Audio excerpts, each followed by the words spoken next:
Hello guys, welcome to Avinash maths Mantra. I hope आप सभी लोग अच्छे होंगे और आपकी स्टडीज, आपकी लाइफ सब ठीक से चल रही होगी। इस चैनल पे हम कंप्यूटर सीखो सीरीज में बात कर रहे थे गाइस, बेसिक्स ऑफ कंप्यूटर्स के बारे में। उसी चीज में आगे बढ़ते हुए आज हम बात करेंगे हमारे कंप्यूटर्स के जो जनरेशन थी उसमें क्या क्या टेक्नोलॉजी यूज हुई, कैसी लैंग्वेज यूज होती थी और क्या ऑपरेटिंग सिस्टम से, इस बारे में आज हम बात करेंगे। तो देखिए गाइस, जैसे हमारी जनरेशन होती है, देखिए जनरेशन का मतलब समझिए, जैसे मान लीजिए आपके ग्रैंडफादर, फिर आपके फादर, फिर आप लोग, फिर आपसे आगे वाली जनरेशन। तो इसी तरह क्या होता है, कंप्यूटर्स की भी जनरेशन होती है, ठीक है। तो यहाँ पे कंप्यूटर की जनरेशन को हमने 5 पार्ट्स में डिवाइड किया है, first, second, third, fourth and fifth. अब इसका टाइम ड्यूरेशन देखिए हर बुक में आपको अलग अलग मिलेगा, ठीक है। लेकिन एक जो होता है ना कि स्टडी के बाद जो एक हम फाइनल निष्कर्ष पे पहुंचते हैं कि हम कौन सा टाइम पीरियड लें, उसके हिसाब से जो एग्जैक्ट टाइम पीरियड लोगों ने लिया है उसके एनालिसिस में मैंने यहाँ पे जो लिखा है वो ये है कि 1949 से लेके 1956 तक आपका फर्स्ट जनरेशन हुआ, ठीक है। देन 56 से 1964 के बीच में आपका सेकेंड जनरेशन माना जाता है कंप्यूटर का। थर्ड जनरेशन आपकी ली जाती है 64 से 72 तक। देन फोर्थ जनरेशन आपकी ली गई 1972 से 1989 तक। और फिफ्थ जनरेशन आपकी ली गई 1989 से टिल नाउ, मतलब अब तक। अभी हमारी जो कंप्यूटर चल रहा है वो फिफ्थ जनरेशन में चल रहा है। सबसे पहले हम बात करते हैं ऑपरेटिंग सिस्टम के बारे में। तो शुरू में तो आपको पता है ना, कंप्यूटर मतलब बहुत बड़े होते थे, ऐसे होते थे कि एक कंप्यूटर के लिए एक बड़ा सा रूम चाहिए होता था, इतने बड़े होते थे।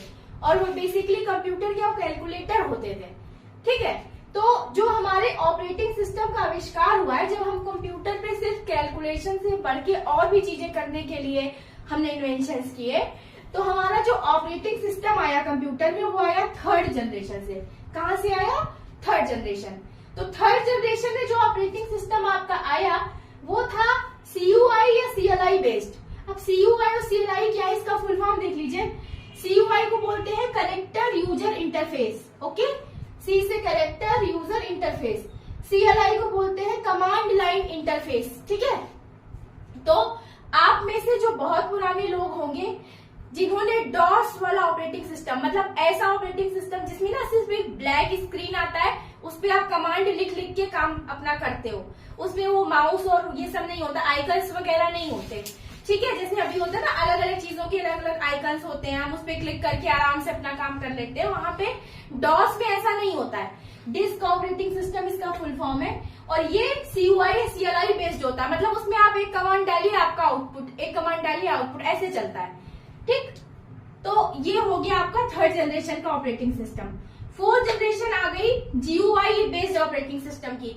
GUI क्या हो गया, आप जब अपना डेस्कटॉप ओपन करते हैं तो आपके सामने जो आपके आइकन्स होते हैं, ये है पूरा ग्राफिकल यूजर इंटरफेस। मतलब आपके अलग अलग टास्क के लिए आपको अलग अलग आइकन्स है, आपके फोल्डर्स हैं, आपका माउस है, ये सब GUI बेस्ड हो गया, ग्राफिकल यूजर इंटरफेस, ठीक। इसके बाद फिफ्थ जनरेशन में क्या हो गया, जो ऑपरेटिंग सिस्टम था वो है तो GUI बेस्ड ही, लेकिन उसमें बहुत सारी चीजें अपडेट हो गई, जैसे आर्टिफिशियल इंटेलिजेंस हो गया, आपका मशीन लर्निंग हो गया, आपका रोबोटिक्स हो गया, आपका नैनो टेक्नोलॉजी हो गया, नेचुरल लैंग्वेज प्रोसेसिंग हो गया, ठीक है।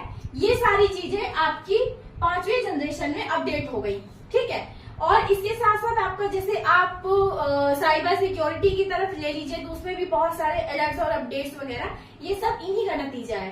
तो कंप्यूटर में 5वीं जनरेशन में ये सारी टेक्नोलॉजीज और ऐड हुई GUI बेस्ड ऑपरेटिंग सिस्टम में। अब आगे की हम बात करेंगे तो इसमें देखिए लैंग्वेज कैसी होती है। देखिए, जो फर्स्ट जनरेशन के कंप्यूटर थे उनकी मशीन लैंग्वेज थी, ठीक है। मशीन लैंग्वेज क्या होती है, जो कंप्यूटर द्वारा अंडरस्टैंड की जाती है, केवल हम लोग नहीं समझ पाते। मशीन लैंग्वेज वो लैंग्वेज है जो कंप्यूटर समझता है, ठीक है। सेकेंड जनरेशन में, फर्स्ट जनरेशन के कंप्यूटर ऑपरेट करने में इसलिए और भी दिक्कत होती थी क्योंकि हमें अगर कंप्यूटर की बात समझनी है तो हमें पहले मशीन लैंग्वेज समझनी पड़ेगी, तभी हम कंप्यूटर के साथ काम कर सकते थे। सेकेंड जनरेशन में क्या हुआ गाइस, असेंबली लैंग्वेज आई। तो असेंबली लैंग्वेज को भी क्या होता था, कंप्यूटर नहीं समझता है, कंप्यूटर सिर्फ मशीन लैंग्वेज समझता है। तो असेंबली लैंग्वेज होने की वजह से क्या करना पड़ता था, हमें एक मशीन बनानी पड़ी जो इस असेंबली लैंग्वेज को मशीन लेवल लैंग्वेज में कन्वर्ट कर सके और फिर मशीन को असेंबली में कन्वर्ट कर सके ताकि हम समझ सके। ठीक है, मतलब हमें असेंबली समझ आती है, कंप्यूटर को मशीन, तो असेंबली टू मशीन कंप्यूटर के लिए और मशीन टू असेंबली हमारे लिए वापस से करना पड़े। तो इसलिए ये हो गया आपका असेंबली लैंग्वेज सेकेंड जनरेशन में। जो डिवाइस थी, जो ट्रांसलेटर था, जो आपस में इनको इंटरचेंज कर रहा था लैंग्वेज को, वो था असेंबलर, उसको बोलते हैं असेंबलर। वो यूज होता है असेंबली लैंग्वेज को मशीन लेवल में और मशीन लेवल को असेंबली लैंग्वेज में लेवल लैंग्वेज में कन्वर्ट करने के लिए। ठीक है, इसके बाद थर्ड जो आपकी जनरेशन आई वो आई आपकी हाई लेवल लैंग्वेज की। हाई लेवल लैंग्वेज आपकी क्या होती है, जैसे आपकी जावा हो गई, पाइथन हो गई, C++, जितनी आज की प्रोग्रामिंग लैंग्वेजेस हैं जो हमारे लिए भी अंडरस्टैंडेबल है और हाई लेवल लैंग्वेज को भी मशीन लेवल लैंग्वेज में कन्वर्ट करना पड़ता है, तब वो कंप्यूटर समझता है। ये काम करते हैं हमारा कंपाइलर और इंटरप्रेटर, दो चीजें होती हैं। अभी हम आपको नेक्स्ट वीडियो में बताएंगे दोनों में डिफरेंस क्या होता है।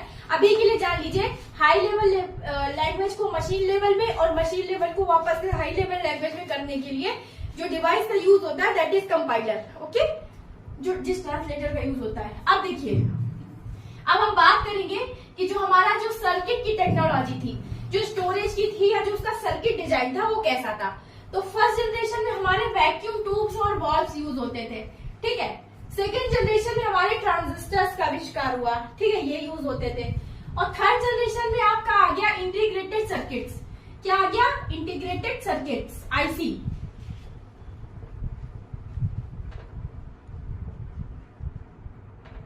Integrated circuit.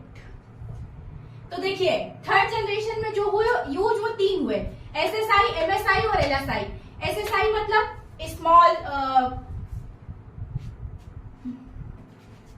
Small scale integrated circuit, इसको बोलते हैं SSI। MSI को बोलते हैं मीडियम स्केल इंटीग्रेटेड सर्किट और LSI को बोलते हैं लार्ज स्केल इंटीग्रेटेड सर्किट। ठीक है, तो ये तीन प्रकार के आईसी जो थे आपके थर्ड जनरेशन में यूज हुए। फोर्थ जनरेशन में आपका यूज हुआ VLSI। ठीक है, very large scale integrated circuit. Okay, और फिफ्थ जनरेशन में यूज हुआ आपका ULSI, ultra large scale integrated circuit. आजकल ये यूज हो रहा है। तो अब हमारा क्या है, इन पांचों जनरेशन में हमने देखा क्या टेक्नोलॉजी थी, ठीक है, क्या लैंग्वेज थी और क्या हमारा ऑपरेटिंग सिस्टम था। और गाइस जनरेशंस में क्या है कि ये ज्यादा नहीं पूछते हैं, लेकिन कुछ कुछ एग्जाम्स में आप में थोड़े से क्वेश्चन पूछ लेते हैं। जैसे ट्रांजिस्टर का जो इन्वेंशन था वो किस जनरेशन के कंप्यूटर में हुआ। ठीक है, तो इसमें जो इम्पोर्टेंट बातें थी वो मैंने कवर की। जनरेशंस को ध्यान में रखते हुए कंप्यूटर की क्या क्वेश्चन बन सकते हैं, और आगे की वीडियो में आपको इससे रिलेटेड और भी इंफॉर्मेशन दूंगी। तब तक के लिए आप हमारे साथ जुड़े रहिए गाइस। हमारे चैनल को सब्सक्राइब करिए, शेयर करिए और लोगों तक पहुंचाइए जिनको बेसिक्स ऑफ कंप्यूटर सीखना है। और हमें कमेंट सेक्शन में बताते रहिए गाइस कि आपको हमारे वीडियोस कैसे लगे। तब तक के लिए thank you so much for watching guys. जल्दी मिलेंगे नेक्स्ट वीडियो में।